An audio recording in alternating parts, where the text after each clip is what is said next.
ចង់បាន like follower មកមើលវីដេអូណែនាំនេះបានអញ្ចឹងចូលជួយតាមសញ្ញាព្រួយខ្ញុំបន្តមកមើលទៅខាងក្រោមមើល link នៅ Facebook page របស់អ្នក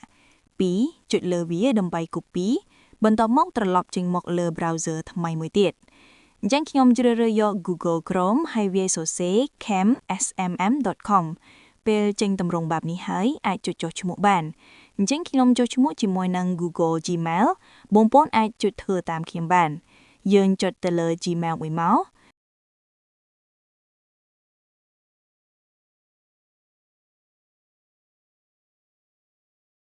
ចេញអញ្ចឹងយើងដល់ website គឺចុះឈ្មោះបានជោគជ័យ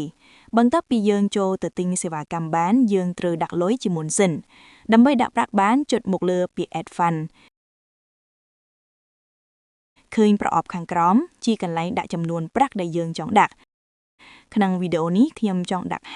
$50ប្រសិនបើអ្នកដាក់ប្រាក់ចាប់ពី$10ឡើងទៅគឺមានថែម 3% បន្ថែមសរសេរទឹកប្រាក់រួចយើងអាចចុចពាក្យ Pay ហើយវានឹង load QR មកដើម្បីឲ្យយើង scan បង់ប្រាក់សម្រាប់ QR នេះយើងអាចបង់ប្រាក់គ្រប់ធនាគារទាំងអស់នៅក្នុងស្រុកយើងអញ្ចឹងខ្ញុំសូមថត screen មួយដើម្បីទុក QR ដើម្បីបង់ប្រាក់ជាមួយនឹងធនាគារបញ្ជាក់ត្រង់នេះ QR នេះប្រើបានតែម្ដងទេបើចង់ដាក់ប្រាក់លើកក្រោយត្រូវបង្កើត QR ថ្មីម្ដងទៀតឥឡូវនេះខ្ញុំទៅរកធនាគាររបស់ខ្ញុំដើម្បីបង់ប្រាក់សិនពេលនេះខ្ញុំបានបង់ប្រាក់រួចពេលបង់ប្រាក់រួចត្រឡប់មកកាន់ website កន្លែងមុនមិញវិញសូមរងចាំប្រហែល1នាទីដល់5នាទីប្រាក់នឹងចូលអូតូតែបើចង់ដាក់ប្រាក់ពេលយប់ជ្រៅអាចរងចាំយូរអាចដល់ពេលព្រឹកបញ្ជាក់ត្រង់នេះបើសិនបើមិនឃើញប្រាក់ចូលលើពី10នាទីឡើងទៅ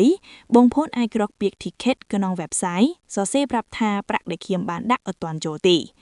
មកមើលត្រង់នេះប្រាក់ដែលខ្ញុំបានដាក់$50មុននឹងគឺបានចូលហើយតោះអញ្ចឹងយើងមកចាប់ផ្ដើមចាក់ follower នៅលើ page របស់យើងតែម្ដងមកត្រង់នេះឥឡូវខ្ញុំចុចមកលើ order ឬក៏បងប្អូនអាចជ្រើសរើសតាមដែលបងប្អូនចង់បានផ្សេងទៀតក៏បាន website camsmm.com មានចំនួន ID សេវាកម្មជាច្រើនដែលអាចឲ្យបងប្អូនជ្រើសរើសយកបានយក ID សេវាកម្មណាមួយក៏បានដែរ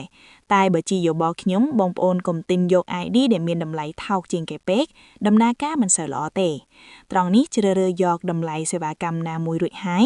បងប្អូនមើលប្រអប់កន្លែង pass link ដែលយើង copy link page មុននេះចុច pass មកប្រអប់ខាងក្រោមនេះគឺយើងជ្រើសរើសយកចំនួន follower ដែលយើងចង់បាន